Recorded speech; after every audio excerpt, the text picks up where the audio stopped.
Selamat pagi, Assalamualaikum warahmatullahi wabarakatuh, Bapak Ibu semuanya.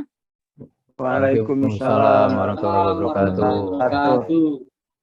Salam damai sejahtera buat kita semua. Salam, Om Swastiastu, Namo Buddhaya, salam kebajikan. Bismillahirrahmanirrahim.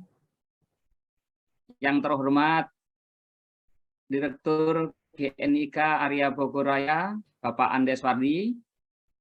Yang kami hormati Bapak Hardiman sebagai narasumber webinar pada siang ini. Yang kami hormati semua pengurus GNIK Bogoraya, dengan tidak mengurangi rasa hormat kami tidak saya sebutkan satu persatu. Yang kami hormati seluruh panitia webinar serta yang teristimewa untuk semua webinar yang insya Allah semuanya para pribadi yang luar biasa, pejuang kompetensi. Assalamualaikum warahmatullahi wabarakatuh. Waalaikumsalam warahmatullahi wabarakatuh. Puji dan syukur marilah kita panjatkan kepada Allah Subhanahu wa taala, Tuhan yang Maha Kuasa, karena berkat rahmat dan karunia-Nya kita bisa berkumpul bersama meskipun secara online pada acara ini. Tak lupa juga kita aturkan sholawat dan salam kepada Nabi besar kita, Nabi Muhammad SAW, keluarga dan sahabat-sahabat beliau. Dan tak lupa juga kami ucapkan terima kasih kepada semua pihak yang terlibat dalam pelaksanaan acara webinar pada siang ini. Dan juga terima kasih kepada semua peserta webinar yang telah meluangkan waktunya. Terima kasih atas antusiasnya yang sangat luar biasa untuk ikut serta dalam acara webinar pada siang ini. Bersama ini saya Emut Sunardi sebagai Master of Ceremony pada acara kita siang ini untuk membacakan susunan acara pada hari ini. Acara yang pertama, pembukaan oleh MC. Yang kedua, doa. Yang ketiga, sambutan Direktur GNIK Arya Bogoraya. Dan ketiga, penyampaian materi nanti yang akan disampaikan oleh Bapak Hardiman. Dilanjutkan dengan seksi tanya jawab. Serta yang terakhir nanti kita akan foto bersama saat sebelum acara penutupan acara. Kita lanjutkan, Mbak Safira. Sebelum memulai acara, malah kita berdoa bersama menurut agama dan kepercayaan masing-masing, agar acara pada pagi sampai siang nanti berjalan dengan aman, lancar, dan kita dapat memetik hasil positifnya yang insya Allah bisa kita implementasikan kepada kehidupan kita dalam dunia kerja kita yang bisa membawa kemajuan sesama yang ke arah yang lebih baik lagi. Untuk itu, mari kita berdoa bersama. Berdoa dimulai.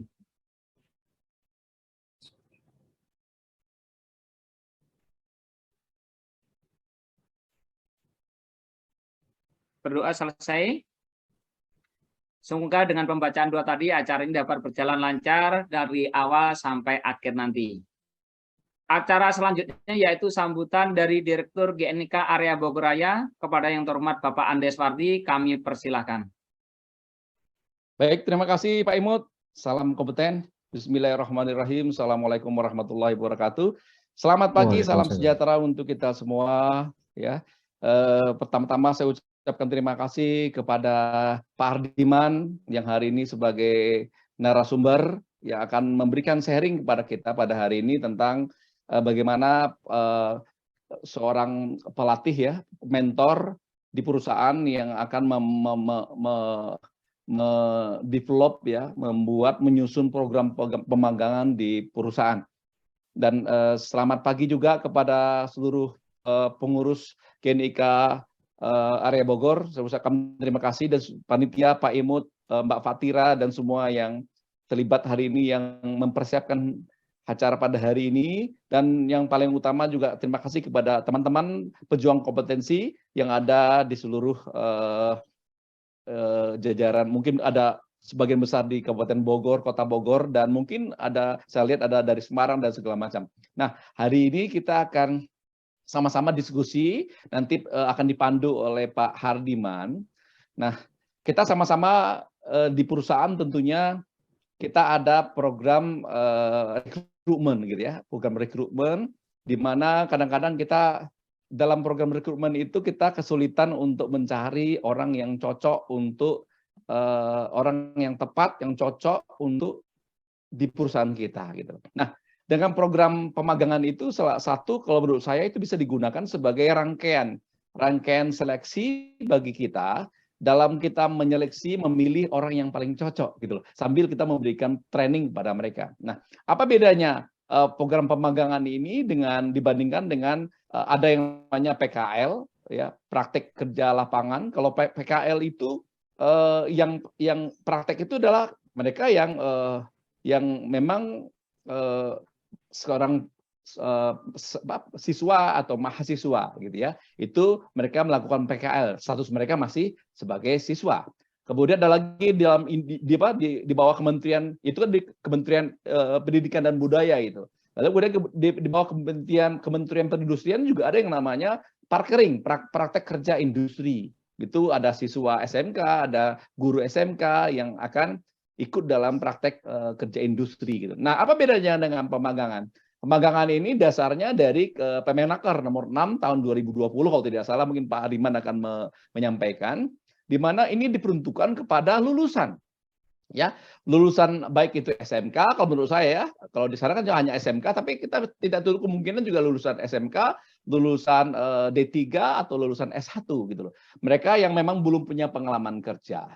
Nah, kalau menurut pengalaman saya ya, ketika Anda punya manpower planning untuk merekrut calon karyawan sesuai dengan posisi yang telah Anda rencanakan gitu loh. Anda bisa menggunakan program pemagangan ini menjadi salah satu cara untuk proses seleksi ya gitu ya. Ketika Anda butuh mungkin 3 orang operator di satu tempat gitu kan, Anda bisa berikan kesempatan kepada 10 orang, 20 orang itu ikut program pemagangan gitu loh. Nah, bedanya program pemagangan ini memang tentunya Anda harus persiapkan terlebih dahulu mulai dari kurikulumnya, kompetensi yang akan diberikannya, nanti ada semacam in-class training secara teoritis di kelas, kemudian dilanjutkan dengan bagaimana Anda menyusun program OJT di lapangan gitu loh. Nah, menurut saya, pengalaman saya, dari 10 orang, 20 orang yang Anda ikutkan magang tadi, Anda bisa sekaligus menyeleksi gitu loh. Siapa kira-kira dari 20 atau 10 orang itu yang paling bagus hasilnya, yang bisa nanti Anda rekrut menjadi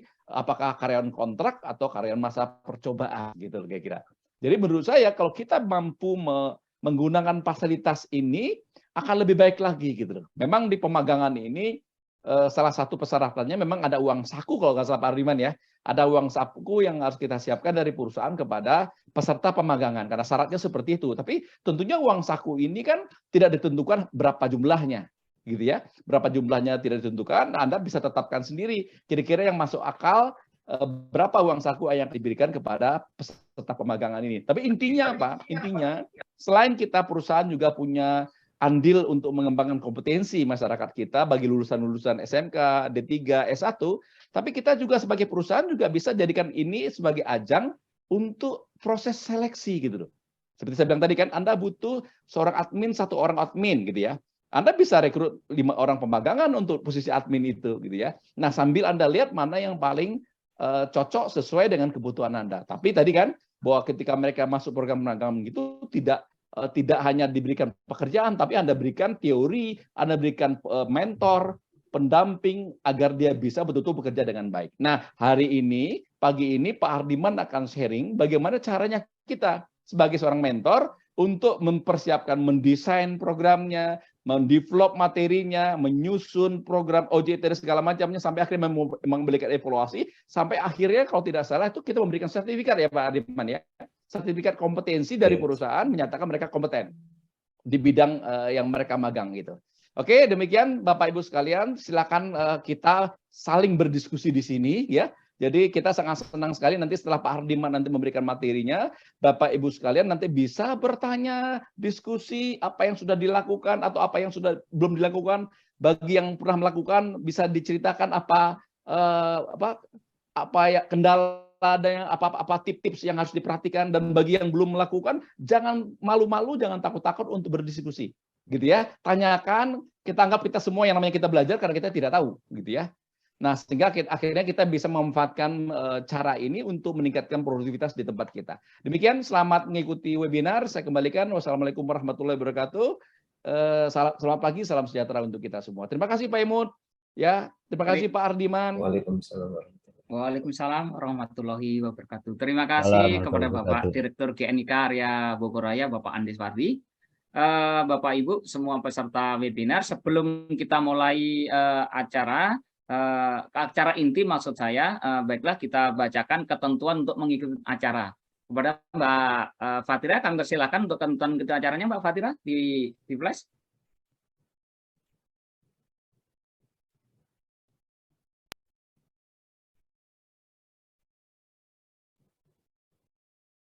Oke, Bapak Ibu. Jadi ketentuan untuk mengikuti acara yang pertama ya terkait audio. Jadi saat acara dimulai, peserta diharapkan untuk menonaktifkan audionya, namun disarankan tetap mengaktifkan kamera. Untuk berinteraksi, gunakanlah fitur chat box atau raise hand. Untuk jaringan, silakan mencari tempat yang nyaman dengan sinyal internet yang baik. Agar streaming lancar, silakan menutup sebagian aplikasi yang ada di gadget Bapak Ibu sekalian. Pastikan fokus dan catat poin-poin yang menurut Bapak Ibu penting agar dapat menyerap informasi dengan lebih sempurna. Jadi kalau cuma didengar nantinya bisa lupa. Kalau dilihat jadi ingat. Jadi supaya bisa diingat harus dicatat. Untuk sharing saat acara berlangsung ada kalanya peserta diminta untuk berbagi pengalaman. Nantinya bagi peserta terpilih, host akan meminta peserta menyalakan audionya. Jadi di akhir acara nanti akan diadakan seksi foto bersama. Nanti diharapkan kepada semua peserta untuk menghidupkan video agar dapat foto bersama yang selanjutnya. Kita nanti ada sertifikat.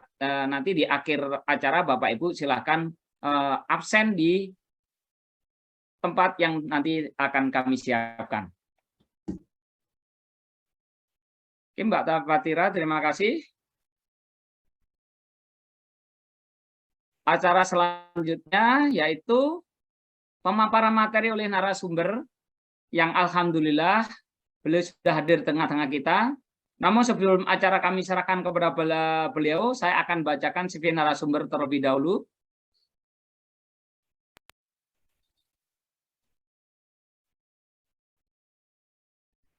Profil narasumber pada hari ini, narasumber kita hari ini adalah Bapak Hardiman.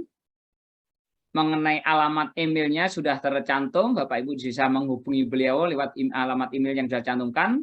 Pendidikan beliau menyelesaikan D3 Teknik Komputer di STMIK Bani Saleh Bekasi. Menyelesaikan S1 Manajemen SDM di STI Triguna Bogor. Dan saat ini kuliah magister di Setia Itwija Cikeas. Pengalaman karier beliau sebagai Quality Control PT Commander Elektri Donaraya pada tahun 92 sampai dengan 94. Link and Med Koordinator PT Semen Cibinong Tbk pada tahun 94 sampai 2005. Jadi selama 10 tahun beliau di sana.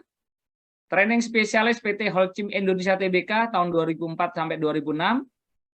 Ecosystem Project Manager Asisten tahun 2006 sampai 2007, LRC Koordinator PT Holcim Indonesia Tbk pada tahun 2007 sampai 2015, HRD Manager PT Kuncir Komido Pramutama tahun 2015 sampai dengan 2017. Beliau juga pernah menjabat sebagai Head of People Development PT Sutra Kabel Inti Mandiri tahun 2017 sampai tahun 2002. Sebagai Head of General Affairs PT Sutra Kabel Inti Mandiri mulai tahun 2002 sampai dengan sekarang. Beliau juga punya pengalaman sebagai trainer HR Development dan pengalaman organisasi. Beliau sampai dengan saat ini masih aktif di dalam pengurusan GNIK Area Bogor Raya yang untuk pengurusan kali ini beliau sebagai sekretariat. Terima kasih ke Mbak Fatira. Untuk selanjutnya, kepada Bapak Ardiman, waktu dan tempat kami serahkan.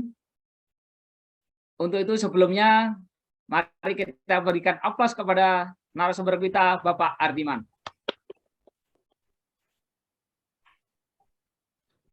Assalamualaikum warahmatullahi wabarakatuh. Pak Imut, apakah kedengaran suara saya?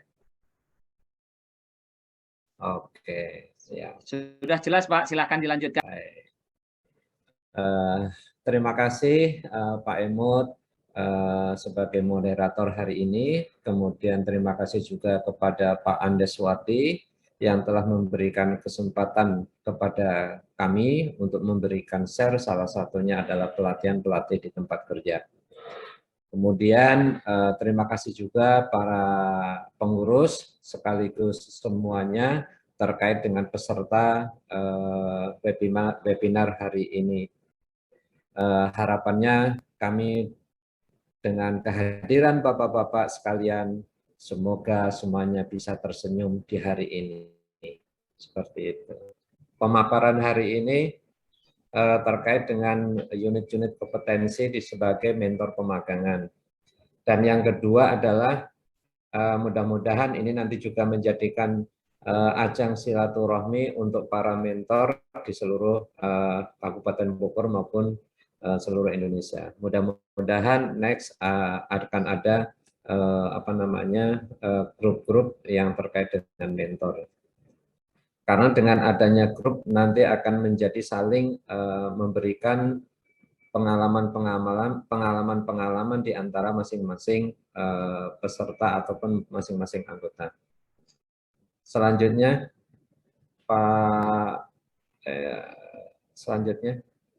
kita langsung masuk di kompetensi pelatihan pelatih di tempat kerja. Yang pertama adalah mengidentifikasi standar kompetensi dan kualifikasi kerja. Kemudian yang kedua adalah keterkaitannya dengan merencanakan penyajian materi pelatihan kerja. Kemudian yang ketiga terkait dengan melaksanakan pelatihan tatap muka. Kemudian menerapkan K3 di lembaga pelatihan kerja atau di tempat kerja. Kemudian yang selanjutnya kelima adalah memelihara fasilitas pelatihan kerja. Kemudian yang keenam adalah memfasilitasi pelaksanaan on the job training atau praktek nanti di lapangan. Kemudian yang ketujuh adalah melakukan komunikasi di tempat kerja. Kemudian yang ke-8 adalah menilai kemampuan kompetensi peserta pelatihan secara individu. Kemudian yang terakhir adalah menilai kompetensi peserta di tempat kerja. Inilah beberapa kriteria atau beberapa kompetensi sebagai mentor pemagangan. Kompetensi yang pertama adalah mengidentifikasi standar kualifikasi kerja. Silakan Pak Bu Fatira, next. Nah, di dalam mengidentifikasi ini ada beberapa elemen kompetensi. Yang pertama adalah mengidentifikasi sumber informasi standar kompetensi.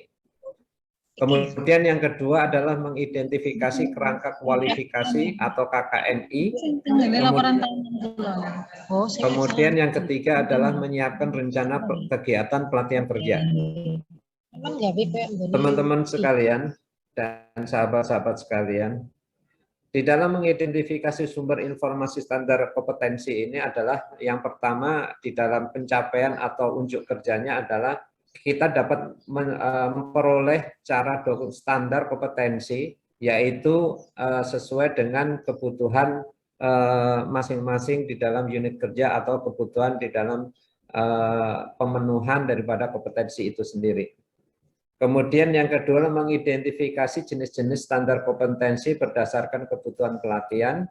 Dan unjuk kerja yang ketiga adalah mengidentifikasi struktur standar kompetensi sesuai aturan yang berlaku.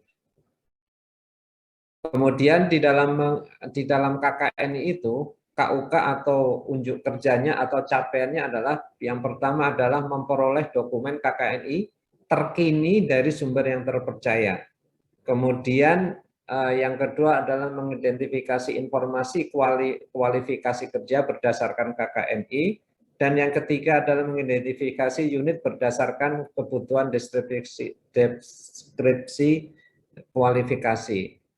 Dan yang ketiga terkait dengan elemen kompetensi menyiapkan rencana kegiatan pelatihan kerja, ini unit kompetensi, kriteria unit kompetensinya adalah menguraikan unit kompetensi, elemen kompetensi, dan kriteria unjuk kerja ke dalam indikator unjuk kerja.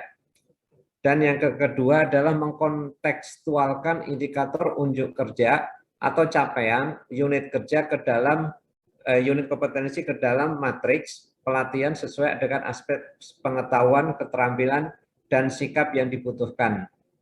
Dan yang ketiga adalah memilih metode, media, dan sumber pembelajaran berdasarkan aspek pengetahuan, keterampilan, dan sikap yang telah dideskripsikan.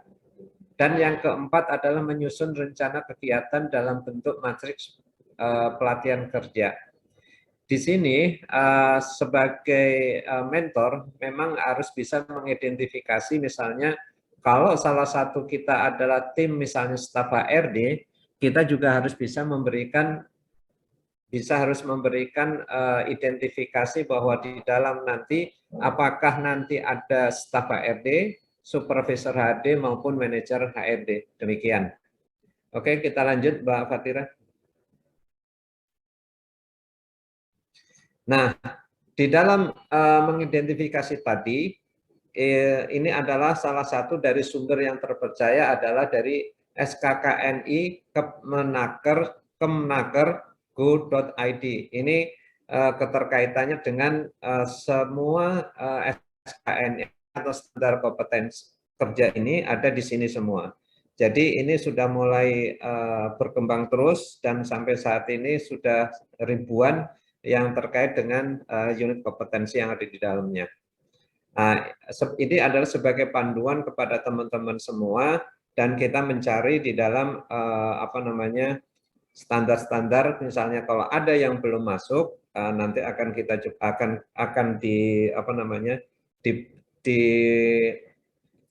ditempatkan pada asosiasi yang kemungkinan nanti akan bisa diajukan kepada Kemnaker.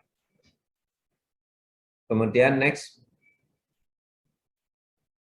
Kemudian yang kedua adalah mengidentifikasi jenis standar. Nah, ini di dalam SKKN ini ada yang namanya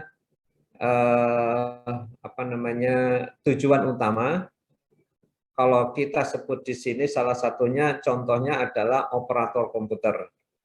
Ada tujuan utama, fungsi kunci, fungsi utama, dan fungsi dasar. Nah, fungsi dasar inilah yang nanti akan menjadi kompetensi atau unit-unit kompetensi.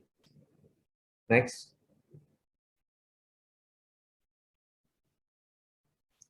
Kemudian mengidentifikasi struktur standar kompetensi sesuai aturan yang berlaku. Di dalam struktur SKKNI itu ada di dalamnya adalah yang pertama adalah unit-unit kompetensi, di mana ini adalah merupakan aktivitas atau pekerja atau fungsi dasar daripada kompetensi itu. Kemudian di dalamnya adalah yang namanya elemen kompetensi, di mana elemen kompetensi ini adalah rincian langkah-langkah yang dapat berupa proses manajemen atau proses produksi barang atau jasa.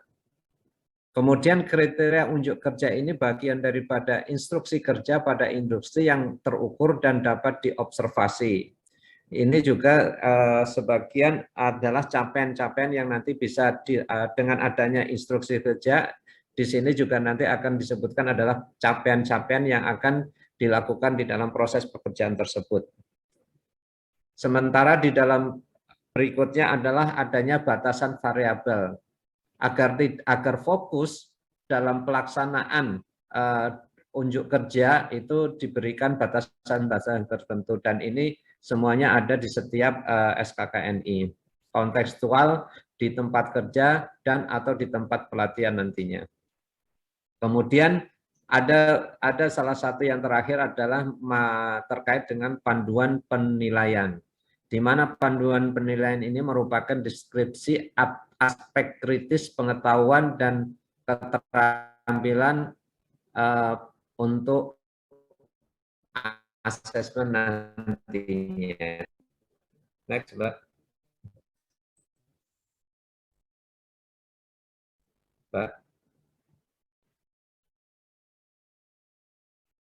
Kemudian di dalam elemen kompetensi yang kedua tadi terkait dengan KKNI. KKNI ini KKNI.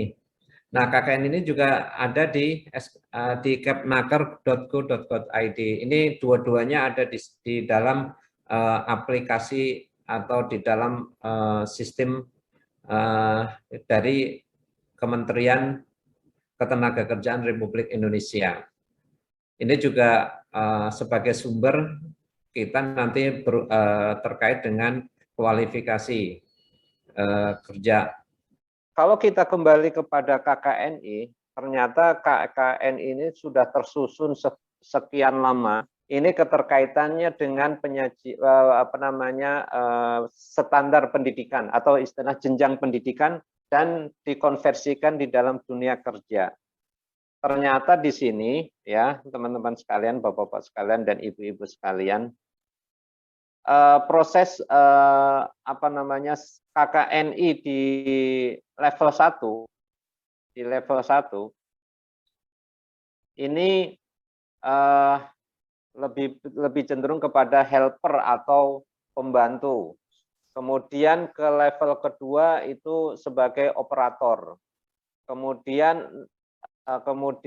selanjutnya tingkat ke atas itu senior, kemudian bisa masuk ke supervisory atau foreman, kemudian leader, kemudian lebih supervisor. Kemudian kalau di level 5 dan 6 ini lebih kepada ke manajerial atau manajer misalnya, atau head of, semacam itu.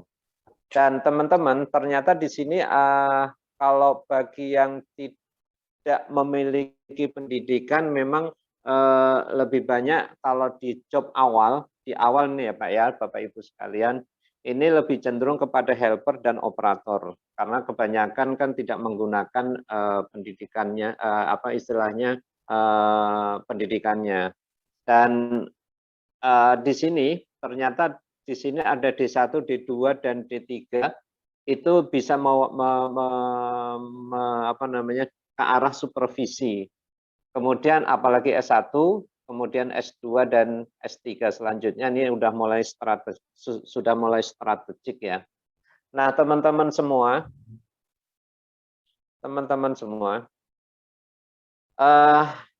kaitannya dengan dunia kerja, ini memang kadang-kadang ada beberapa orang yang memang misalnya lulusan SMA sudah bisa jadi manajer. Kemudian ada juga yang memang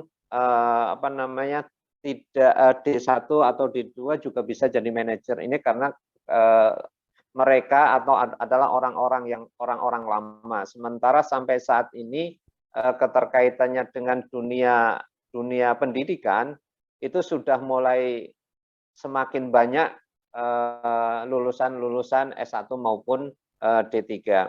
Sementara pekerjaan-pekerjaan yang dilakukan saat ini memang lebih banyak kepada operator, karena memang operator memang lebih banyak daripada tingkat-tingkat supervisi. Inilah hanya sekedar untuk diketahui bahwa KKN ini ada level-levelnya dan memang kita sesuaikan, dan tidak mungkin maksudnya memungkinkan bahwa sekolah rendah pun bisa jadi manajerial maupun strategikal. Ini tergantung kepada pengalaman dari Bapak-bapak Ibu sekalian. Next, Mbak Fatira. Next. Nah, keterkaitannya dengan menguraikan unit kompetensi, ini salah satu contoh yang kami sampaikan di sini adalah keterkaitan dengan kelompok inti, kemudian pelatihan OJT, kemudian yang satu lagi adalah keterkaitan dengan unit kompetensi tambahan. Nah, keterkaitannya dengan kompetensi inti ini adalah misalnya contoh yang kita sampaikan tadi, yang pertama adalah mengikuti K3, mengikuti prosedur K3. Kemudian yang kedua adalah memberikan pelayanan prima misalnya kepada pelanggan. Kemudian melakukan pekerjaan dalam lingkungan sosial yang beragam dan seterusnya. Ya, kurikulum itu terkait dengan kompetensi yang nanti yang bisa disertifikasi. Ini semuanya masih bisa mengacu kepada LSP ataupun memang kita juga bisa membuat kurikulum itu sesuai dengan kebutuhan. Dalam artian sesuai dengan kebutuhan itu bisa banyak, bisa sedikit, bisa intinya disesuaikan lah kepada tujuan daripada pelatihan atau kompetensi yang ingin dicapai. Lanjut, Mbak Fatira. Nah, keterkaitannya dengan indikator unjuk kerja, kemudian kita juga mengkontekstualkan keterkaitannya dengan pengetahuan, keterampilan, sikap kerja, kemudian jam atau waktu atau durasi. Ini adalah salah satu contoh mengkontekstualkan atau mendetailkan daripada indikator unjuk kerja yang disampaikan tadi. Misalnya contoh menjelaskan prosedur K3, berarti kan pengetahuannya harus ada prosedurnya K3. Kemudian keterampilannya apa? Keterampilannya adalah dia bisa menerapkan atau mengoperasikan K3 itu sendiri. Nah, sikap kerja bagaimana? Ya, biasanya di sini hati-hati, kemudian sesuai dengan prosedur, kemudian terkait dengan tidak teledor dan sebagainya gitu. Kemudian waktunya secara teorinya berapa, kemudian secara prakteknya berapa, nanti bisa bisa dicantumkan di sini. Jadi ini keterkaitannya dengan mengkontekstualkan indikator unjuk kerja atau capaian unit kerja dalam materi pelatihan. Seperti itu. Kemudian kita lanjutkan ke berikutnya, Mbak. Ini hanya sebagai contoh aja. Lanjut, Mbak. Kemudian di dalam memilih metode, media, dan sumber pembelajaran berdasarkan aspek pengetahuan, keterampilan, dan sikap yang telah didistribusikan tadi, ini nanti metodenya mau pakai apa, kemudian medianya pakai apa, sumber pembelajarannya apa. Metode ini bisa melakukan replay, game, bisa ceramah, kemudian bisa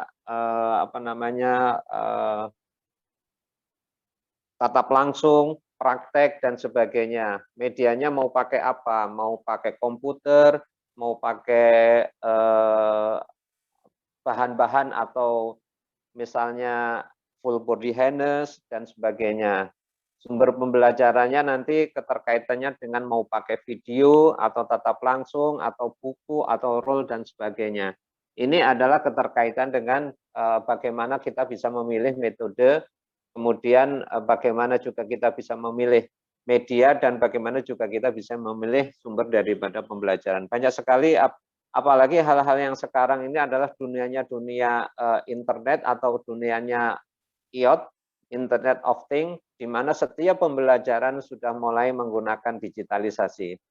Dan ini akan lebih memudahkan untuk para mentor dan para audit, maksudnya menti, yang keterkaitannya dengan pembelajaran di dunia zaman sekarang, di mana sekarang adalah digital literasinya sangat-sangat didukung. Untuk itu teman-teman, Bapak-bapak dan Ibu sekalian, mau tidak mau kita tidak boleh gaptek.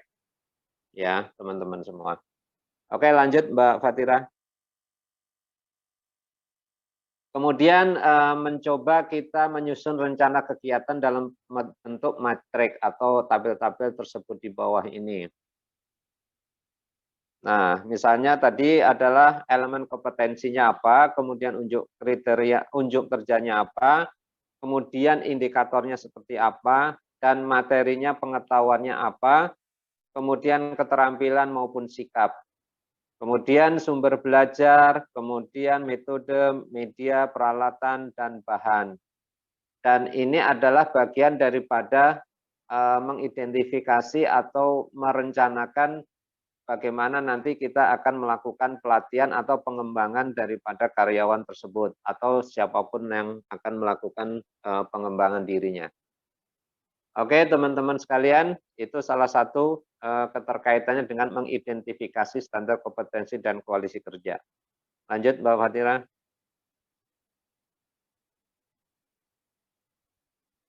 Mari kita senyum, walaupun sudah mulai agak siang, jadi kita tersenyum dulu. Mari kita senyum semuanya. Oke, kita lanjut.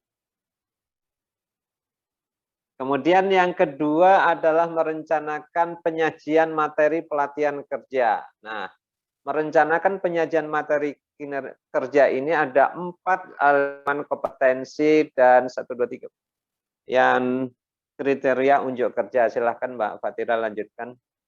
Next. Next Mbak Fatira. Ini hanya sekedar cover aja.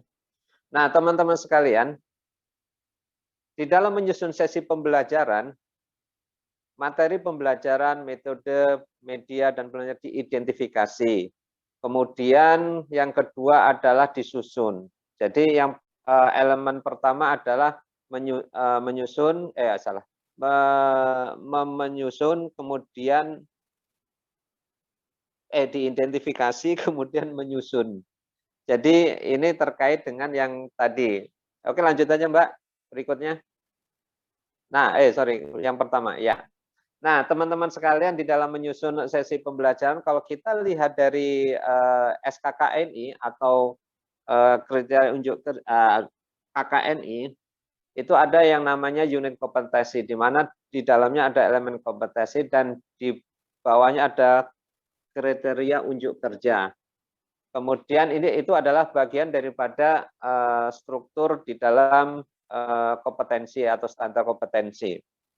Sementara beberapa hal yang keterkaitannya dengan metode pembelajaran itu juga banyak sekali terkait dengan presentasi, kemudian bisa juga simulasi, demonstrasi, role play, kemudian ceramah, tatap muka dan sebagainya. Itu juga bisa dilakukan.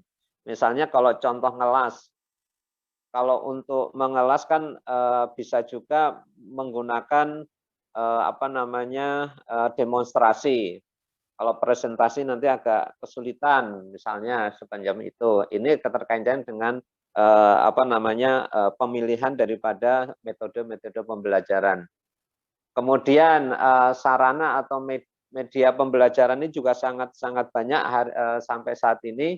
Bisa masuk ke terkait dengan LCD proyektor atau LCD screen misalnya. Kemudian juga bisa dilakukan dengan video, bisa juga dengan melakukan online, bisa juga melakukan yang namanya simulasi lewat lewat komputer. Itu juga semuanya media-media pembelajaran dan yang keterkaitan dengan Internet of Things atau di dunia digitalisasi saat ini. Keterkaitan dengan rencana pembelajaran nih teman-teman sekalian yang memang agak jelimet ini nantinya. Karena di dalam pembelajaran itu memang ada pertama kali pasti ada judulnya. Pembelajarannya mau apa? Teknisi AC, operator komputer. Sekarang jarang ya operator komputer ya. Terkait dengan staf HRD misalnya atau membuat kue misalnya juga seperti itu. Kemudian nanti juga ada tujuan pembelajarnya, tujuan pembelajaran daripada kompetensi yang ingin diraih atau yang ingin dicapai. Kemudian metode pembelajarannya mau praktek langsung, mau simulasi maupun keterkaitan dengan misalnya tatap muka ataupun yang lain. Kemudian media pembelajaran tadi disampaikan bahwa di dalam media pembelajaran untuk saat ini adalah digitalisasi.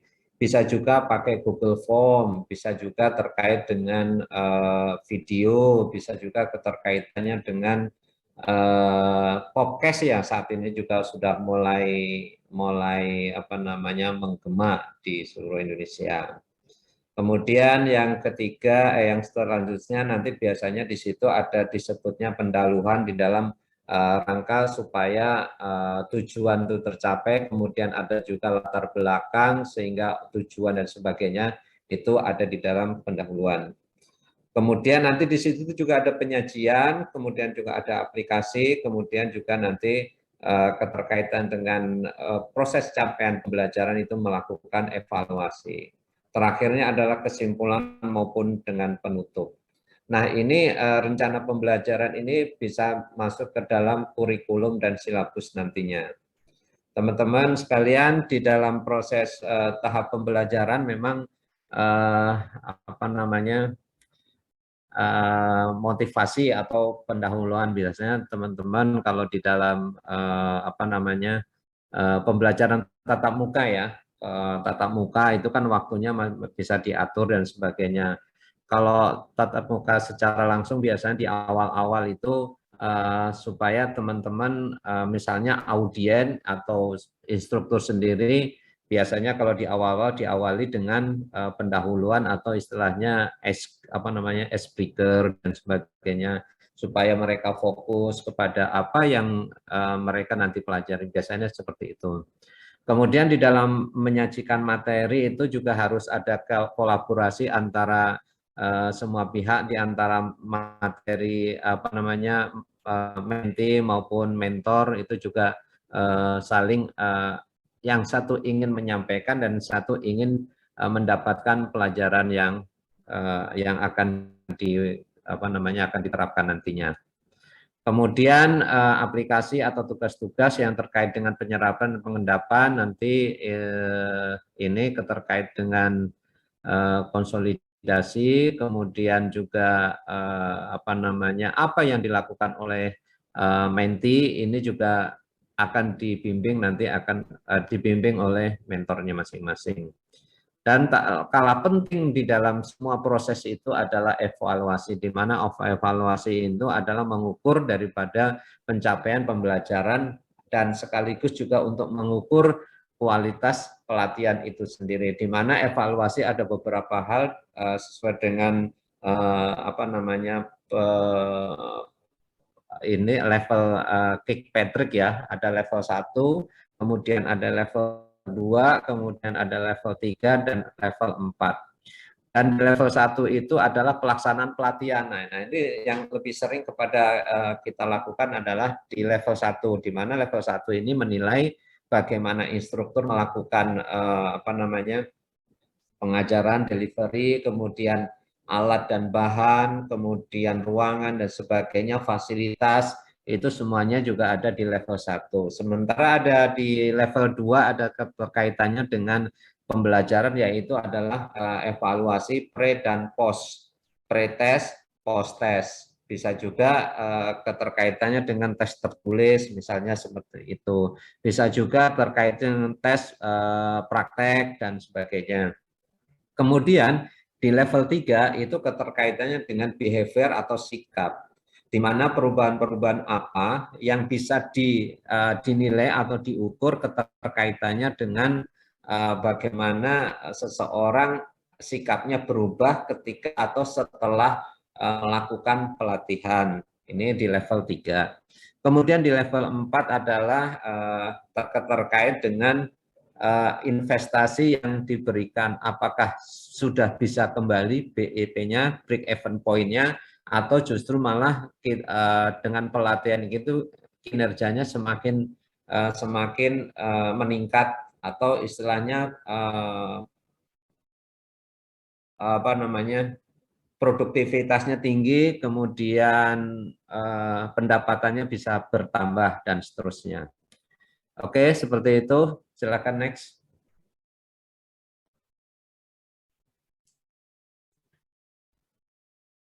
Nah, ini adalah salah satu contoh keterkaitan dengan bahan, peralatan, perlengkapan. Jadi memang apa namanya, di dalam merencanakan penyajian materi ini banyak sekali keterkaitan dengan apa yang harus disiapkan. Ada lesson plan, handout, materi presentasi, alat evaluasi, ruang kelas, papan tulis, OHA, dan peralatan lain. Nah, kalau di webinar ini ya salah satunya yang paling mendasar adalah ya jaringan itu sendiri, seperti yang hari ini telah telah dijalani, bahwa memang jaringan sangat-sangat penting gitu di sini. Kalau jaringannya terputus ya kitanya bisa terputus seperti itu.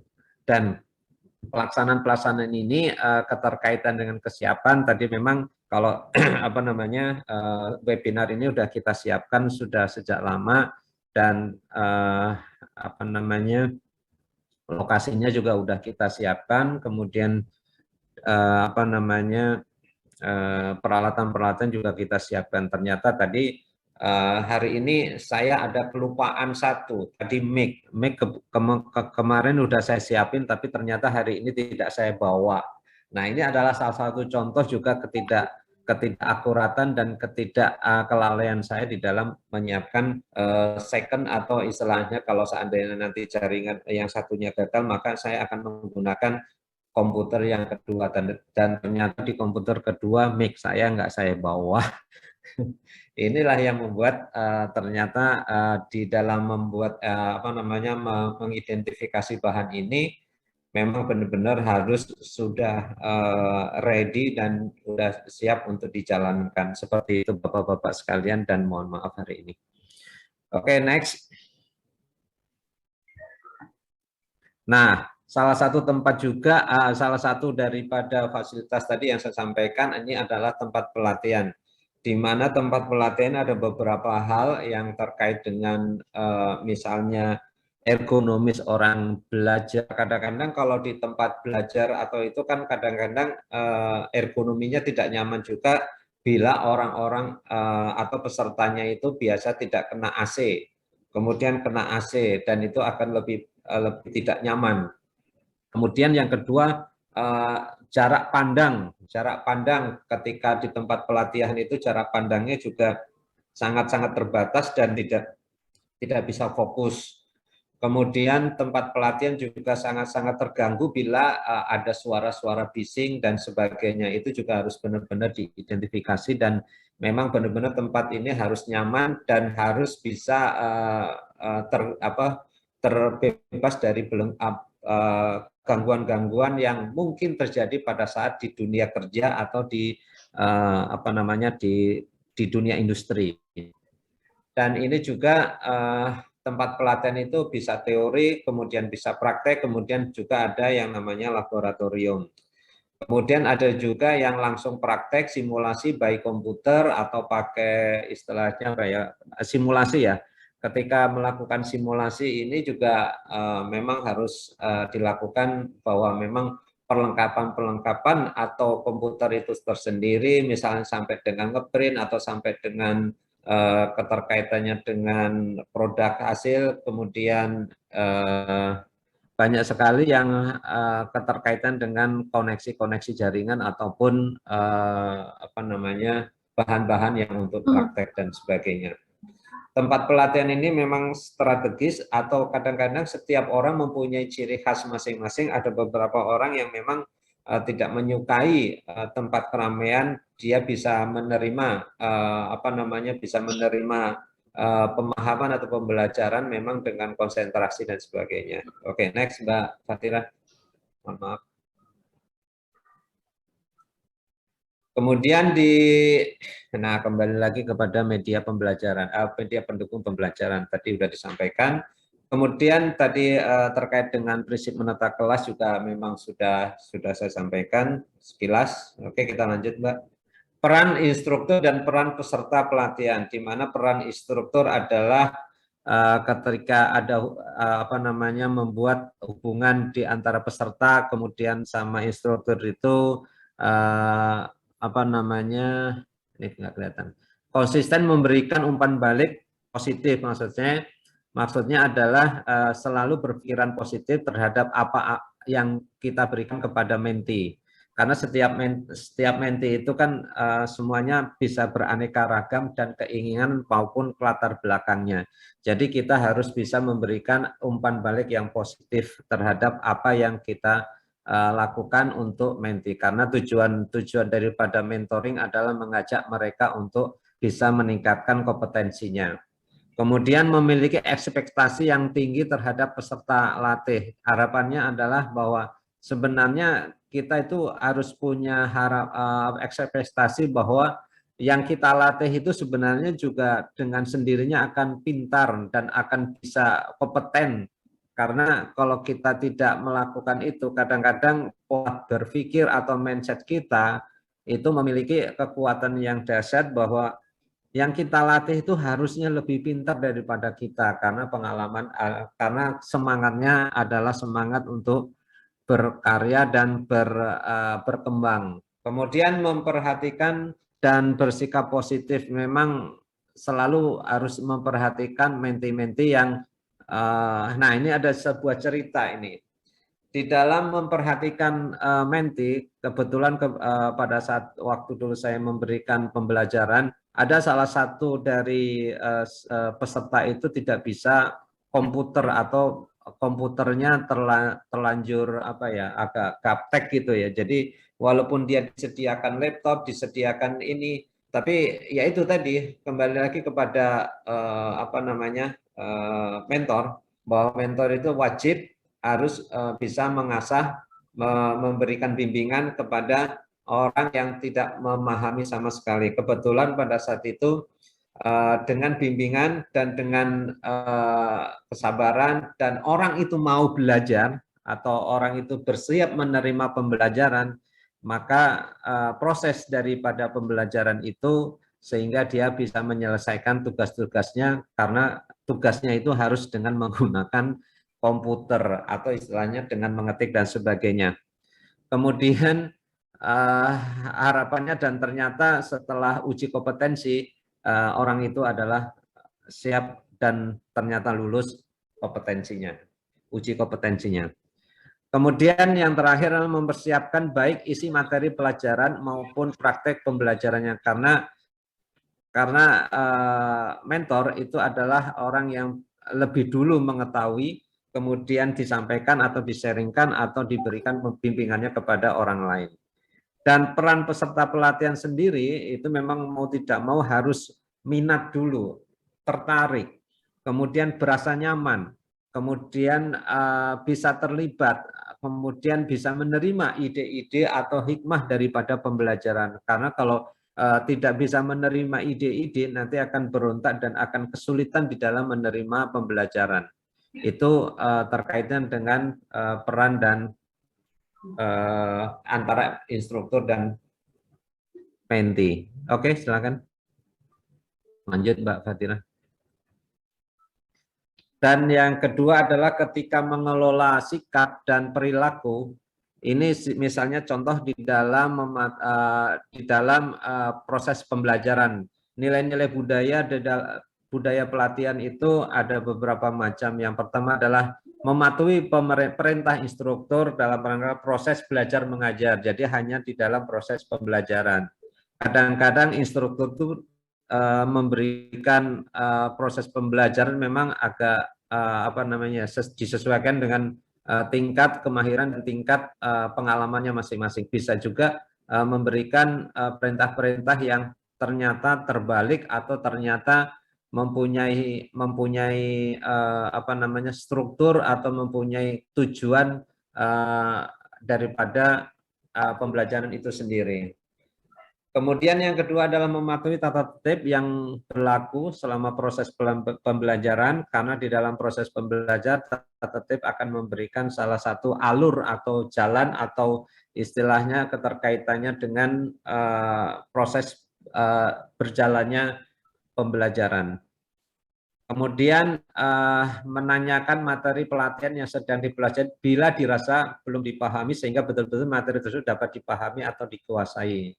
Bisa juga itu menjadi instrukturnya bisa juga menjadi lebih lebih banyak pengalaman atau lebih banyak pengetahuan, dan juga mentinya juga bertambah juga. Karena kalau keterkaitan dengan timbal balik atau sebab dan akibat itu hikmah yang luar biasa untuk proses pembelajaran. Dan yang keempat adalah memberikan saran atau masukan kepada instruktur agar materi pelatihan dapat dipelajari dengan mudah. Demikian juga memberikan saran kepada menti supaya dia melakukan proses A, B, C, D, dan sebagainya. Misalnya untuk membuka website A, membuka kaitannya dengan kompetensi ini ada di sini, kemudian ada dan link-link daripada pembelajaran itu juga bisa terjadi.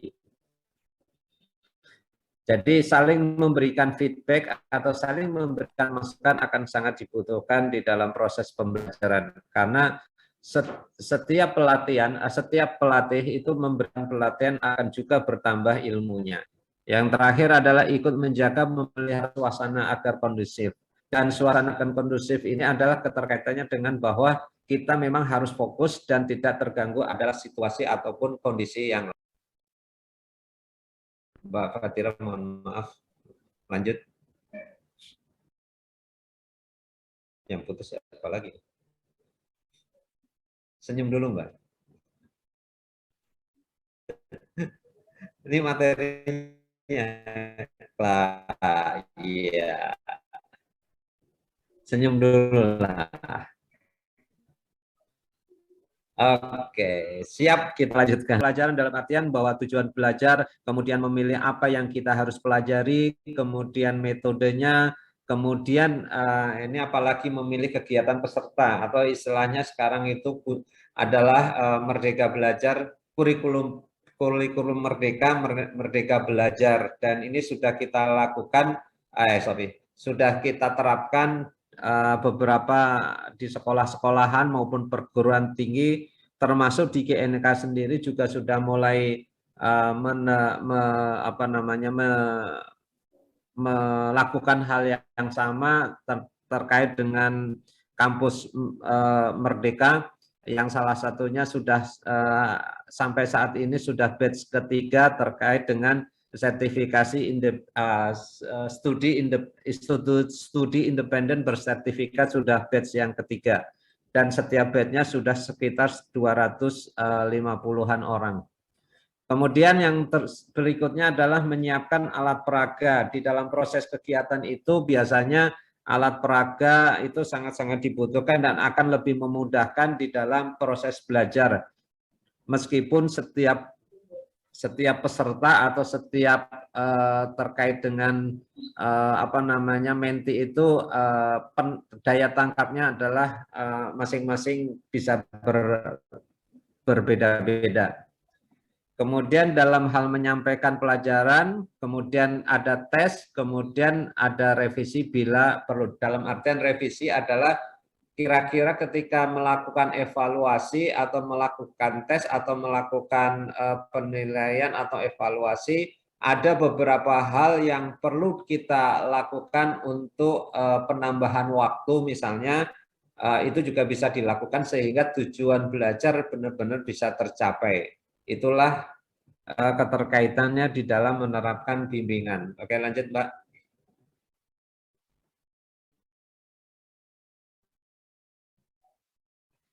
Nah, ini keterkaitan dengan kesiapan daripada pembelajaran, kemudian juga nanti di langkah-langkah penyajian, kemudian juga persepsi, kemudian juga evaluasi. Di dalam proses nanti tatap muka ini harus pertama kali harus mengatur ruangan kelas atau bengkel atau workshop misalnya.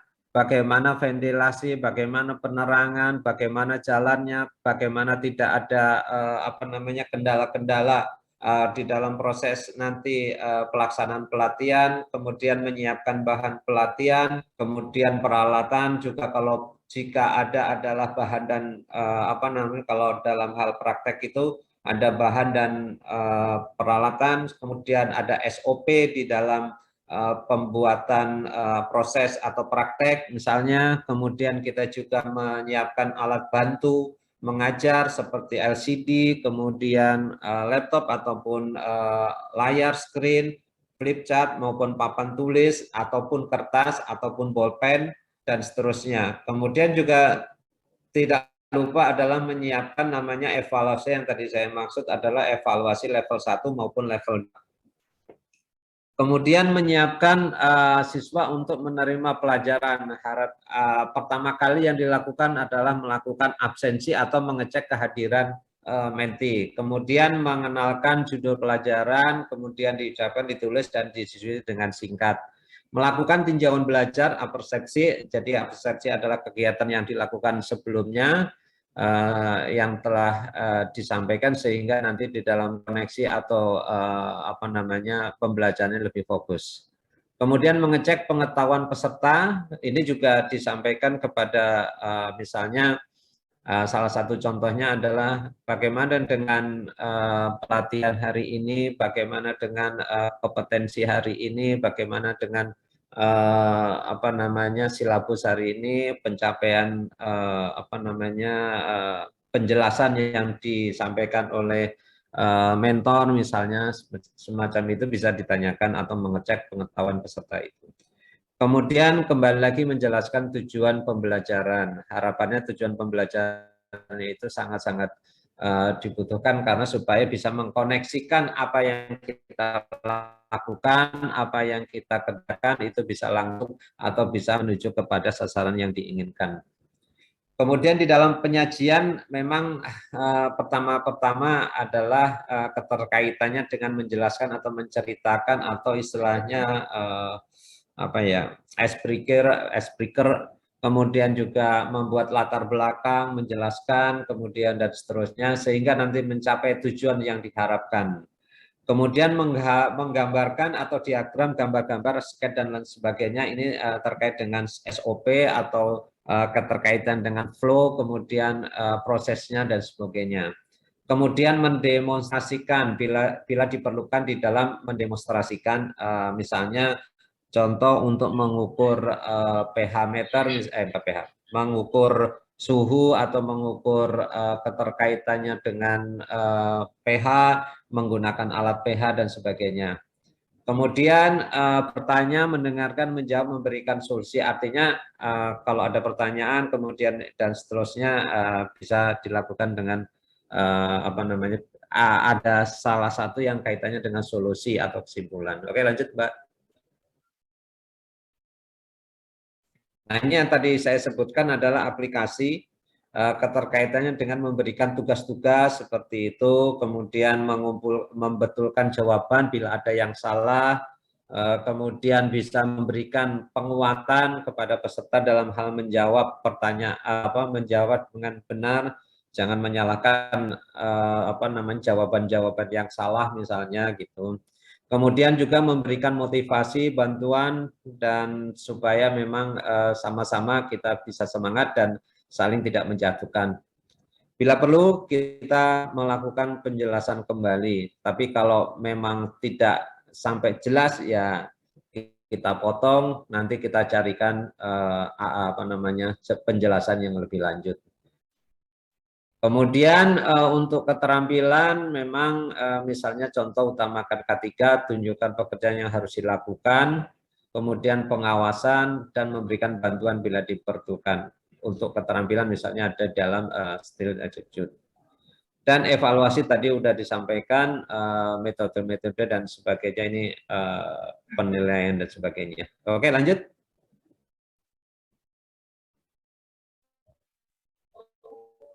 Mbak Fata, mohon maaf. Memonitor pelaksanaan proses pembelajaran. Nah, ini kita juga harus menyiapkan lembar penilaiannya seperti apa, kriterianya penilaiannya seperti apa, kemudian melakukan proses pembelajaran itu, kemudian disiapkan juga kriteria penilaiannya, menghitung hasil penilaiannya, kemudian yang terakhir adalah menyimpulkan daripada hasil penilaian. Memang kalau di dalam OJT atau mentor pemagang ini sangat-sangat luas dan sangat-sangat banyak keterkaitan dengan antara kompetensi 1, kompetensi 2, dan seterusnya. dan ini memang harus ada kesimpulan atau dari hasil penilaian tersebut. Oke, Mbak, lanjut.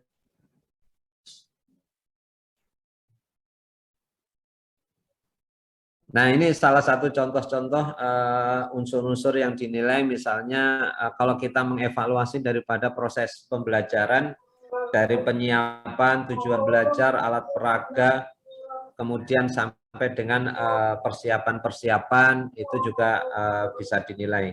Lanjut, Mbak. Next. Ini juga sama. Next. Ini juga sama. Next. Nah, kita harus senyum sejenak. Ya Pak Imut ya, Pak Andes ya, kita harus senyum sejenak. Iya, Oke, siap. kita lanjutkan. Ya, kita buka Pak, Kita lebar lanjutkan. senyumnya, Pak 5 cm ke kiri, 5 cm ke kanan Pak. Tahan Iya 3 Pak. menit.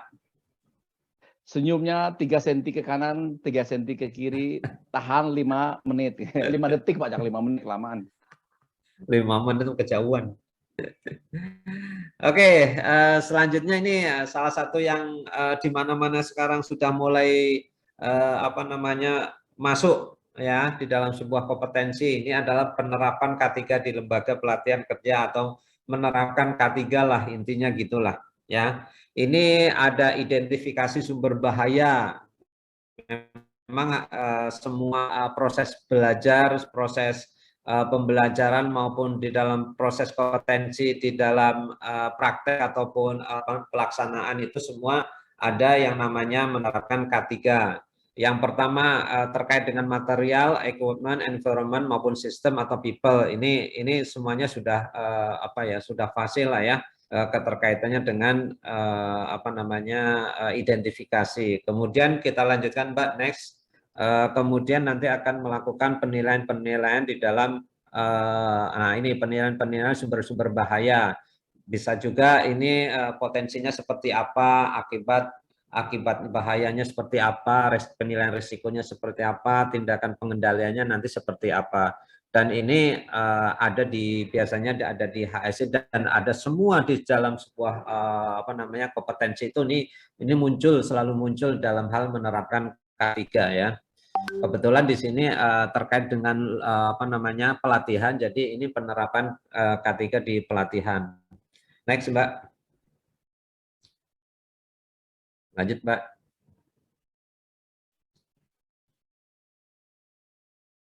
Dan ini juga dalam memonitor pengendalian ini juga nanti biasanya ada tim atau kita sebutnya ada juga yang namanya tim P2K3, kemudian bisa juga tim dari HSE, bisa juga antara departemen atau bagian, atau misalnya dari menti, instruktur maupun tempat penyelenggara pelatihan, itu juga bisa membuat pengendalian resiko di K3-nya. Ini hanya sekilas saja, kemudian kita lanjutkan Mbak Fatira. Nah, salah satu monitor di dalam K3 ini juga sama, apakah ujung-ujungnya di dalam evaluasi itu sesuai atau tidak sesuai. Karena kadang-kadang kita rencananya sudah benar, tapi pelaksananya kadang-kadang memang kita bisa terganggu dengan kecerobohan dari kita sendiri, kemudian juga ketidaktahuan, kemudian juga dalam komunikasinya tidak tepat, itu sehingga kadang-kadang sering terjadi kecelakaan atau sering terjadi ketidaksesuaian di dalam proses pelaksanaan K3. Oke, lanjut Mbak. Nah, senyum lagi. Iya, senyum lagi. Oke, lanjut Mbak, langsung. Ya, lanjut. Satu lagi. Ya. Di dalam proses memelihara fasilitas pelatihan ini memang kadang-kadang membutuhkan konsistensi, kemudian juga membutuhkan keteraturan, juga membutuhkan effort yang lumayan, karena kadang takutnya fasilitas pelatihan itu kadang-kadang takutnya hilang, tidak berfungsi, rusak dan sebagainya. Dan ini perlu ada jadwal yang namanya untuk mengecek mengecek keseluruhan daripada fasilitas pelatihan. Kadang-kadang di dalam proses pembelajaran itu kan dibutuhkan mic misalnya, mic atau speaker atau sound system. Ternyata pada saat dipakai baterainya habis semacam itu, dan itu juga harus melakukan pengecekan-pengecekan. Dan di dalam proses identifikasi pun juga sudah mulai dibutuhkan keterkaitannya dengan kesiapsiagaan daripada fasilitas-fasilitas pelatihan itu sendiri. Oke, kita lanjut. Dalam melaksanakan kegiatan pemeliharaan ini memang ada daftarnya, kemudian ada checklist, kemudian nanti juga ada apa namanya daftar-daftar yang apa namanya, kalau ada kerusakan, kemudian kalau ada terjadi hal-hal yang perlu diperbaiki, itu juga dilakukan dengan disebutnya dengan evaluasi ya. Kalau memang tidak bisa kita lakukan sendiri, kemudian kita bisa apa namanya, bisa minta bantuan pihak ketiga. Oke, lanjut Mbak. Melaksanakan kegiatan pemeliharaan kualitas fasilitas pelatihan itu salah satunya adalah dokumentasi video, kemudian hasil tes, kemudian apalagi ya, keterkaitannya dengan materi pelatihan. Nah, yang lebih sering terjadi materi pelatihan itu fasilitas pelatihan, salah satu bagian daripada fasilitas pelatihan yang kadang-kadang memang harus direview karena materi pelatihan itu setiap tahunnya bisa berubah-berubah, kemudian bisa berdambah, bisa dan sebagainya. Dan itu juga perlu direview ulang kalau kita mempunyai misalnya apa namanya, produk-produk pelatihan, modul-modul dan sebagainya, kemudian apa namanya, kemudian misalnya juga kita punya apa namanya itu laser pointer, kemudian laptop, kemudian LCD dan sebagainya, itu juga bagian daripada yang perlu kita lakukan pemeliharaan. Oke, next. Merencanakan kegiatan pemeliharaan fasilitas yang sama yang tadi ya, keterkaitan dengan format laporan. Nah, ini ada juga yang terkait kalau kita di BLK atau di institusi pelatihan itu kan pimpinannya punya apa namanya, punya hak untuk dilaporkan, punya hak untuk mendapatkan informasi daripada kegiatan-kegiatan yang telah dilakukan. Kemudian supervisor manajemen atau ketua jurusan dan sebagainya. Ini hanya pihak-pihak terkait. Kemudian kalau kita apa namanya, di dalam proses pemeliharaan ini memang kalau kata Pak Imut sih preventif ya, preventif maintenance itu sangat-sangat dibutuhkan di dalam proses supaya dalam pelaksanaan pelatihan atau itu lancar dan sebagainya. Oke, lanjut. Senyum lagi mudah-mudahan. Ya. Nah, memfasilitasi pelaksanaan on the job training yang akan lebih banyak keterkaitannya dengan misalnya kita merencanakan jadwal, otomatis ada logbook ya, kemudian juga nanti lokasinya di mana, proses dan atau perusahaan atau tempat OJT-nya di mana, diidentifikasi, kemudian ada jadwal dan seterusnya. Kemudian yang kedua adalah mengkoordinasikan pemagangan tersebut dengan tempat pelaksanaan pelatihan, bagaimana tempatnya, bagaimana daftar peserta OJT-nya, bagaimana panduannya, dan seterusnya. Kemudian di sini juga ternyata ada satu lagi yang menarik buat saya adalah bagaimana kita bisa melihat kedatangan dan penerimaan peserta oleh dalam selama proses pelatihan. Jadi ternyata kita kalau mau ternyata di OJT yang dimaksud di sini adalah orang itu adalah tamu dan tamu adalah raja. Wah, tamu adalah raja. Jadi memang di dalam proses kedatangan mereka memang kita harus menyambut dengan sebaik-baiknya. Seperti itu. Kemudian di dalam hal pelaksanaan pun juga dimonitor, kemudian kita juga bisa pencapaian daripada OJT itu juga dinilai, kemudian datanya jangan lupa lagi, data pelaksanaan OJT itu juga harus didokumentasikan diimplementasikan karena kalau di dalam proses itu kan ada bukti-bukti sebagai nanti akan dilakukan evaluasi atau penilaian daripada peserta. Kemudian tidak kalah lagi adalah OJ itu dilaporkan secara tertulis sesuai dengan prosedur. Itulah yang di dalam proses pelaksanaan on the job training. Next. Nah, ini salah satu contoh jadwal. Next. Nah, ini oke, udah tadi saya sampaikan. Next. Nah, ini juga laporan juga udah saya sampaikan. Next. Senyum lagi, Pak. Pak Emot senyum lagi. Oke. Nah, salah satu kompetensi yang di semua tempat sebagian besar juga dilakukan adalah melakukan komunikasi di tempat kerja. Memang salah satu survei itu di mana komunikasi itu adalah salah satu penyebab yang terbesar bahwa hambatan-hambatan itu terjadi atau masalah-masalah itu terjadi karena adanya lack komunikasi. Dan itu kalau nggak salah itu sekitar 70% mengatakan demikian. Dan di dalam proses komunikasi di tempat kerja ini bagaimana kita bisa menyampaikan komunikasi rencana penilaian, kemudian rencana itu disusun secara sistematis, kemudian dijadwalkan evaluasi itu, kemudian materi dan pelaksanaan penilaian disiapkan sesuai dengan tujuan pembelajaran, itu juga semuanya harus dikomunikasikan keterkaitan dengan rencana-rencana penilaian peserta pelatihan. Karena biasanya kalau di dalam proses pembelajaran, nilai saya berapa ya? Nilai saya berapa ya? Nah, seperti itu. Dan bagaimana saya lulus apa enggak, saya lulus apa enggak, itu yang sering terjadi kepada menti atau peserta pelatihan. Seperti yang kemarin di SIP ketiga itu juga sama, karena tujuan-tujuan akhirnya adalah mereka mendapatkan nilai.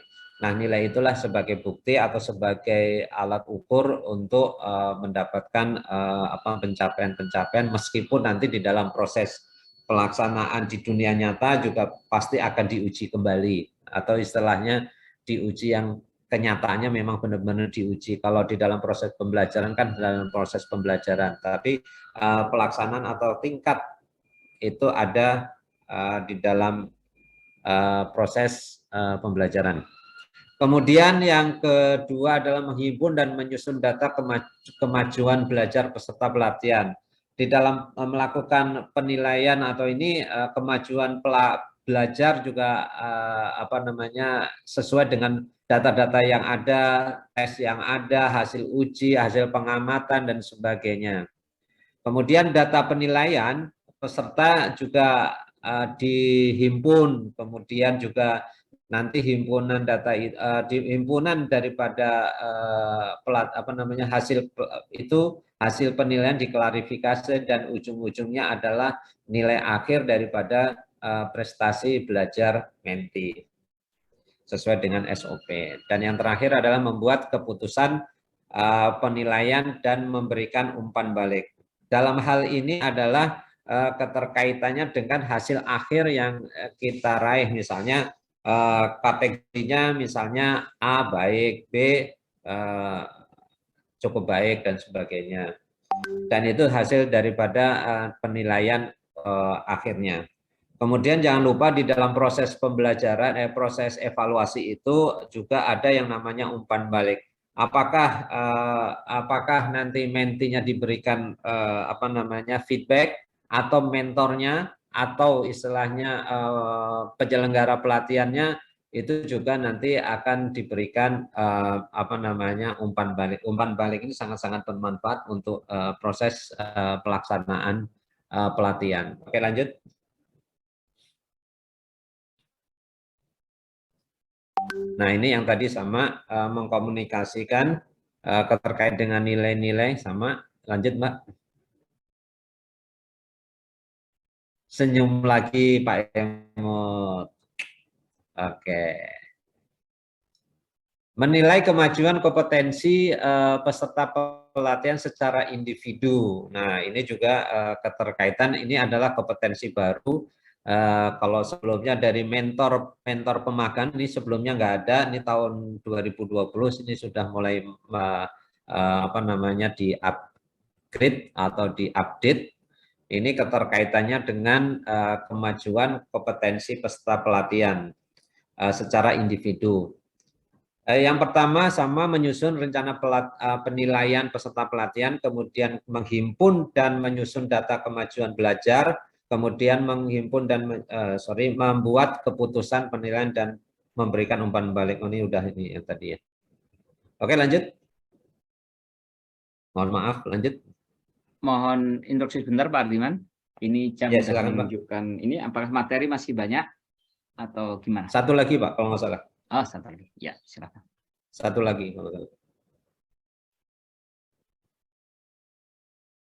Oke, lanjut Mbak. Ini sudah tadi. Lanjut Mbak. Nah, ini apa namanya, ada beberapa format rencana penilaian. Ini ada alat penilaian, metode penilaian, pelaksanaan penilaian, itu juga bagian daripada proses hasil daripada rencana-rencana yang nanti akan dijadwalkan seperti apa. Kemudian ini sebenarnya tinggal memilih ya. Kadang-kadang ada juga ini ada benar salah aspek penilaian, contohnya ada benar salah, kemudian ada menghitung, kemudian ada pilihan ganda, melengkapi, esai dan sebagainya. Itu juga kalau kita lihat dari unit kompetensinya, kemudian judul materi pelatihan dan sebagainya, ini bisa diidentifikasi sebelumnya. Oke, lanjut. Nah, ini scoring, kemudian nanti hasil daripada scoring, kemudian nanti laporan hasil penilaian ini terakhir. Oke, lanjut. Nah, ini yang PAP atau pelatihan berdasarkan kemajuan. Ini ada skalanya, ada juga yang menyatakan bahwa itu ada A, B, C, D, E. Ini biasa di kampus-kampus nih Pak Andes sudah hafal nih. Kemudian kalau di dunia kerja ini atau dunia standarisasi ini adalah kompeten dan belum kompeten. Kemudian kalau di dalam level ada 0 sampai 4, ada juga ada 0 sampai 10 misalnya dalam hal kepuasan atau menilai hal-hal yang lain, misalnya ada angka ya, angka. Jadi ada huruf, ada teks, ada angka, ini terkait dengan skala. Oke, lanjut.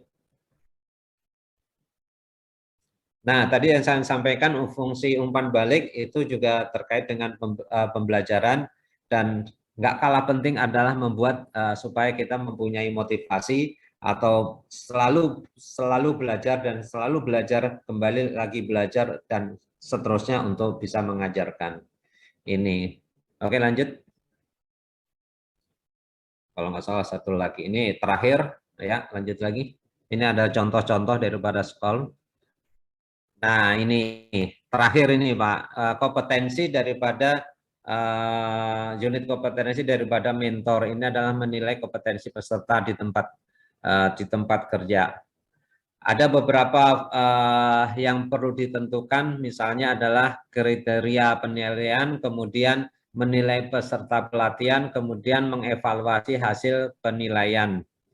Dan ini nggak jauh berbeda dengan dari yang tadi, faktor-faktor, kemudian kriteria, kemudian tata cara, kemudian nanti di situ ada bukti-bukti, kemudian juga ada cara dan kriteria penilaian. Nah, yang penting adalah evaluasi ketidaksesuaian ataupun apa namanya, hal-hal yang mengganggu tidak tercapainya tujuan, itu bisa dilakukan evaluasi. Oke, selesai hari ini.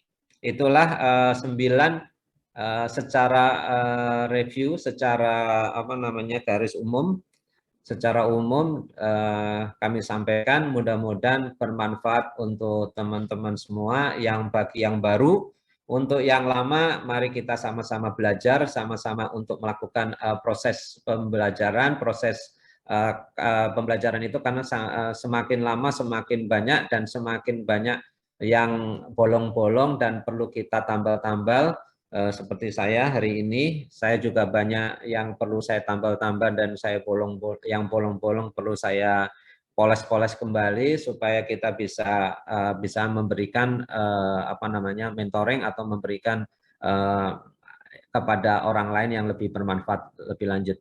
Itulah Pak Emot, Pak Andes, dan teman-teman semua. Harapannya dari saya adalah bahwa ini bagian daripada overview atau bagian daripada mengajak untuk teman-teman semua nanti juga bisa mengikuti mentor pemagangan yang mungkin bisa dilakukan oleh kementerian, bisa juga dilakukan oleh GNIK maupun lembaga-lembaga pelatihan lain. Demikian, terima kasih Pak Emot. Mohon maaf apabila ada kekurangan. Terima kasih. Assalamualaikum warahmatullahi wabarakatuh. Terima kasih. Kita beri aplaus untuk Pak Hardiman yang telah menyampaikan materinya. Terima kasih Pak Hardiman. Jangan lupa tetap tersenyum. Tadi Pak Andes menggarisbawahi, dan senyum itu teorinya adalah tiga militar ke kiri dan 3 militar ke kanan dan tahan selama 5 detik. Jadi artinya senyumnya ikhlas, ya. Nah, perlu kita ingatkan kepada Bapak Ibu para peserta bahwa untuk mendapatkan informasi terkait kegiatan GNIK area Bogoraya, silakan klik ke WA Group atau Instagram atau YouTube di link yang sudah di-share oleh Mbak Fatira di chatbox tadi, ya. Nah, silakan di sana sudah disampaikan oleh Mbak Fatira, silakan masuk, silakan klik di link tersebut. Dan untuk para peserta untuk mendapatkan sertifikat, silakan mengisi absensi. Ini yang ditunggu-tunggu nih kayaknya, ya. Silakan ngabsensi yang sudah di-share di link yang di chatbox, ya, silakan diisi dengan lengkap di sana. Nantinya Bapak Ibu akan diberikan sertifikat kepesertaan, ya. Untuk selanjutnya Bapak Ibu kita buka sesi tanya jawab. Pak Hardiman, silakan. Ya. Mungkin dilihat yang mau bertanya silakan angkat tangan atau tulis di chatbox. Tadi saya lihat sudah ada beberapa. Silakan Pak Hardiman dibuka di chatbox-nya untuk menjawab pertanyaan dari beberapa peserta.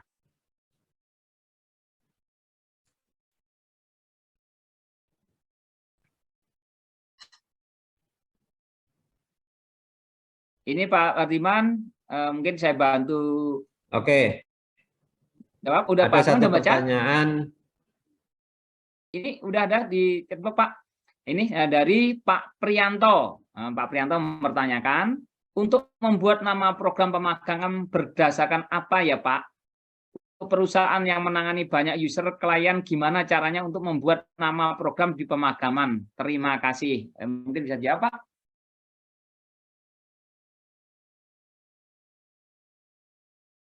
Pak Hardiman? Mohon maaf Pak Emot, terputus kembali. Oh iya. Tadi udah online? Bagaimana, ada yang dibacakan atau saya yang coba ngecek? Oh silakan, silakan di chat. Oke. Langsung juga boleh. Ini ada silakan. Pak Kurniawan yang terkait dengan apakah boleh di dalam silabus itu ada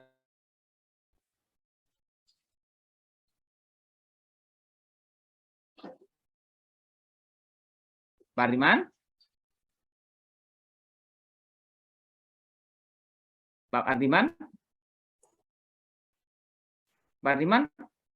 Putus lagi? Putus, Pak. Aduh. Mohon maaf, kembali lagi. Putus lagi? Ya. Apakah boleh di dalam silabus itu ada 2 program dalam kompetensi inti? 2 program berarti 1 program aja kompetensi intinya banyak. Berarti kalau ada 2 program berarti programnya bisa berbeda. Jadi artinya 1 program sebaiknya menggunakan kompetensi inti, kemudian kompetensi penunjang, kemudian soft skill. Itu keterkaitan dengan terkait dengan silabus. Nah, silabus itu bisa dipakai di mana saja tergantung kepada program yang akan kita lakukan. Demikian Pak Kurniawan. Jadi silabus itu bisa dipakai di mana saja, sesuai dengan kebutuhannya. Untuk menamakan program itu juga salah satunya keterkaitan literasinya dengan lembaga pelatihan, lembaga sertifikasi. Itu literasinya atau acuannya. Bisa juga nanti kita menggunakan namanya standar khusus. Kita juga bisa melakukan standar khusus bila program itu atau kompetensinya tidak ada di dalam BNSP. Seperti itu Jadi infonya. jawabnya boleh ya Pak ya? Ya, Pak boleh. Hardiman? Boleh. Oke. Pertanyaan kedua Pak, dari Pak Prianto, mungkin Pak Hardiman bisa baca? Tolong baca aja Pak Imut. Oke, untuk membuat nama program pemagangan berdasarkan apa ya Pak? Untuk perusahaan yang menangani banyak user, klien, gimana caranya untuk membuat nama program di pemagangan? Terima kasih. Begitu Pak, jawab pertanyaannya Pak Hardiman. Pak Hardiman. Mohon maaf, saya coba baca lagi satu lagi. Untuk membuat nama program pemagangan berdasarkan apa ya Pak? Untuk perusahaan yang menangani banyak user klien, gimana caranya untuk membuat nama program pemagangan? Nah, keterkaitan dengan user atau terkaitan dengan customer itu juga nanti bisa disebutnya di sana juga kalau nggak salah ada namanya pelayanan prima misalnya.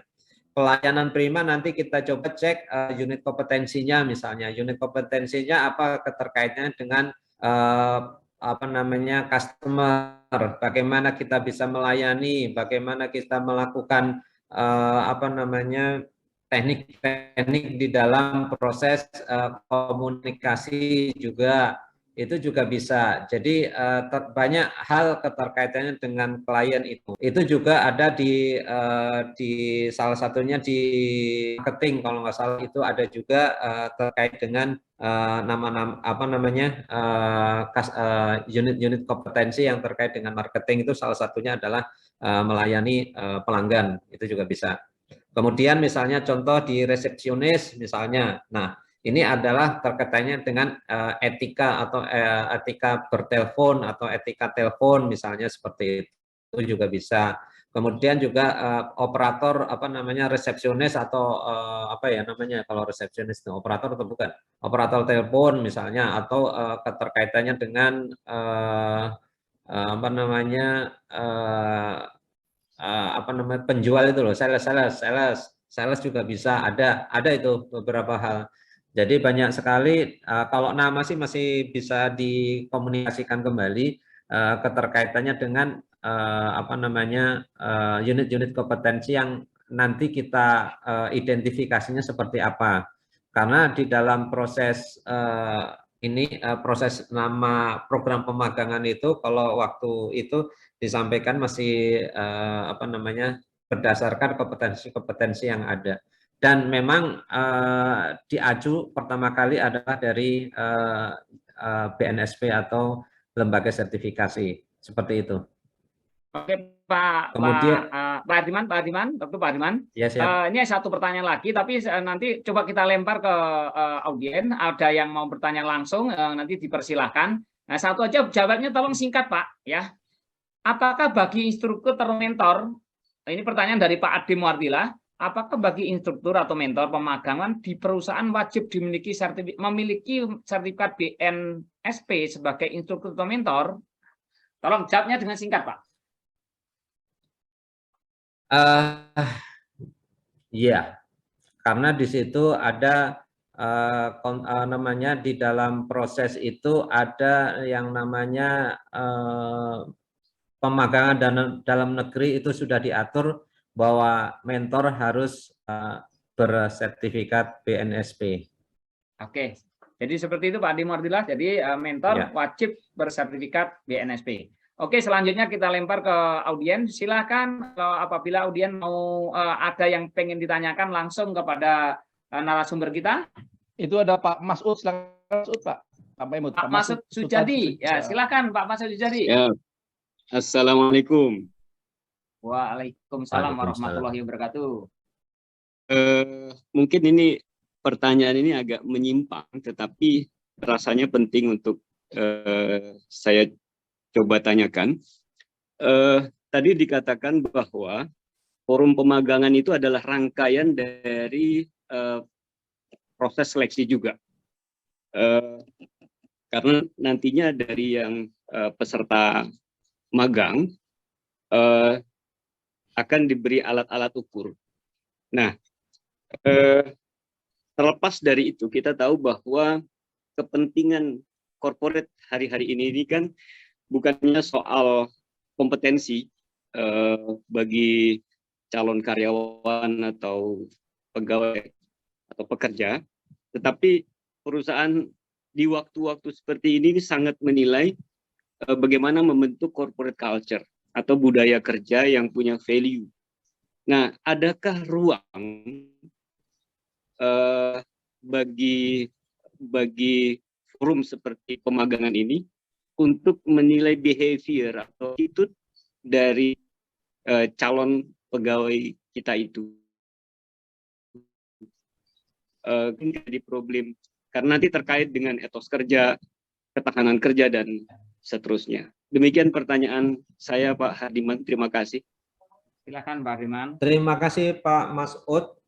Keterkaitan dengan behavior memang ini sangat-sangat signifikan karena pertama adalah lingkungan. Jadi bagaimana membuat lingkungan itu menti atau peserta pemagangan itu bisa diajak untuk bergabung, kemudian di dalam proses pembelajaran dia mempunyai atau istilahnya bisa termotivasi untuk melakukan hal-hal yang positif, tidak melakukan hal-hal yang negatif. Misalnya contoh salah satu perilakunya misalnya yang paling keterlambatan kedatangan atau kecepatan dia pulang, itu yang membuat kinya juga kita bisa menilai hal itu. Itu salah satu poin yang sering terjadi dan mudah untuk dilakukan penilaian terkait dengan perilaku. Yang kedua adalah tingkat inisiatif atau tingkat bertanya. Itu juga membuat salah satu dari perilaku yang memang harus kita perhatikan. Karena dengan adanya pertanyaan, dengan adanya komunikasi dengan baik, maksud saya, itu juga membuat mudah-mudahan membuat kita juga bisa menilai daripada kemampuan atau perilaku orang itu di dalam nanti next di dalam apakah orang ini bisa kita ambil atau tidak kita ambil. Tapi dalam artian kalau kita menilai daripada perilaku seseorang itu memang kalau kita memberikan negatif itu akan sangat berpengaruh kepada menti.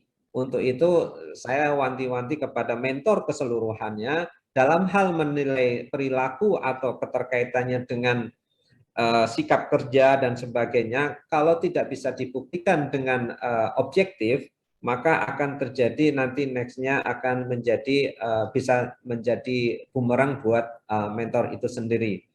Karena perilaku kadang-kadang bisa saja hari ini seperti ini, tapi bisa juga nanti 2 atau 3 tahun lagi justru malah terbalik perilaku itu. Dan itu karena memang proses perilaku itu memang membutuhkan waktu dan ruang yang sangat-sangat dibutuhkan.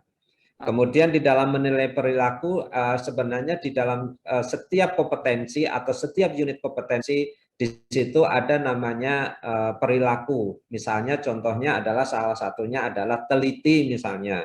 Itu juga ada penilainya di situ. Kemudian juga hati-hati dan sebagainya. Jadi setiap ada kompetensi setiap itu ada variabel evaluasi yang bisa kita lakukan sehingga di dalam akhir daripada penilaian pemagangan itu Pak Masud, keterkaitan dengan perilaku bisa kita berikan dengan objektif. Oke, semoga bisa menjawab. Oke, Bapak Ibu, mohon maaf kalau masih ada pertanyaan baik yang disampaikan lewat chatbox maupun yang nanti ingin disampaikan langsung. Mengingat waktu juga, jadi untuk sesi tanya jawab kita tutup dulu. Namun sebelum acara kita tutup, kita nanti ada acara foto bersama. Dan untuk sebelum acara foto bersama, kami persilahkan Pak Andes untuk memberikan tanda terima kasih kepada Bapak Hardiman yang telah menyampaikan materi sebagai narasumber pada webinar pada hari ini. Untuk Pak Andes kami persilahkan. Oke, terima kasih Pak Imut. Terima kasih Pak Hardiman pada hari ini. Walaupun saya tahu materi ini sebenarnya materi panjang ya. Materi yang disampaikan seharusnya sampai 4 hari, tapi Pak Hardiman berusaha untuk menyampaikan dalam waktu 2 jam saja. Dan mudah-mudahan ini kita anggap sebagai pengantar. Nanti mungkin bisa jadi nanti Pak Hardiman bisa berikan sharing yang lebih detail dan lebih pelan-pelan bertahap ya, berapa kali pertemuan supaya teman-teman yang berminat untuk menindaklanjuti ingin menjadi seorang mentor bisa punya bekal. Terima kasih Pak Hardiman. Ini kita berikan sertifikat buat Pak Hardiman. Terima kasih Pak. Terima kasih Mbak Fadila. Oke, terima kasih Pak Andes. Terima kasih kepada Pak Hardiman. Bapak Ibu yang berbahagia, tibalah kita di penghujung acara. Namun sebelum acara ini tutup, kita melakukan sesi dokumentasi terlebih dahulu. Untuk itu kepada Bapak Ibu peserta silakan menyalakan kameranya. Ya, silakan menyalakan kameranya. Kita akan foto bersama. Sebagai kenang-kenangan bahwa pada hari ini kita telah mengikuti webinar yang diselenggarakan oleh GNIK wilayah Bogoraya. Silakan semuanya dinyalakan. Ya, kalau kita lihat, ya ini saya lihat ini ada berapa slide? 2, 3, ada 3 slide ya. Tapi masih banyak yang belum menyalakan kamera. Silakan menyalakan kameranya. Dan kita tidak tahu di slide keberapa Bapak Ibu berada. Oke, dengan hitungan ketiga Pak Andes mau ambil ya. Dengan mohon kita kompetensi, salam kompetensi ya, seperti ini ya, salam kompetensi. Silakan semuanya. Mungkin yang lagi sedang memakai masker, maskernya dilepas dulu biar senyumnya terlihat manis. Oke? Hitungan untuk slide pertama, kita dengan hitungan ketiga, silakan Pak Andes. 1, 2, 3. Oke, Pak Andes. Pak Andes, ininya mic-nya lagi matikan, jadi nggak kedengaran Pak Andes. Oh iya, oke. Anda tetap tersenyum karena Anda tidak tahu ada di slide berapa kan? Jadi Anda tetap tersenyum. Saya yang pertama dulu nih. Iya, tetap tersenyum. Iya. Berikutnya saya yang kedua. Iya, yang kedua banyak yang tidak buka. Iya, oke. Ada Pak Iksan Kamil. Iya. Halo Pak Iksan Kamil. Berikutnya yang terakhir, slide terakhir. Iya, sudah terakhir. Sudah selesai Pak Imut, silakan. Oke, terima kasih. Terima kasih kepada Bapak Ibu semua telah mengikuti sesi foto bersama. Baiklah, Bapak Ibu peserta yang telah mensukseskan acara ini, kami ucapkan terima kasih. Terima kasih kepada Bapak Ibu semuanya. Saya Imut Sunardi selaku MC mewakili seluruh panitia. Mohon maaf untuk segala kekurangan. Akhir kata saya sampaikan, wassalamualaikum warahmatullahi wabarakatuh. Salam pejuang kompetensi.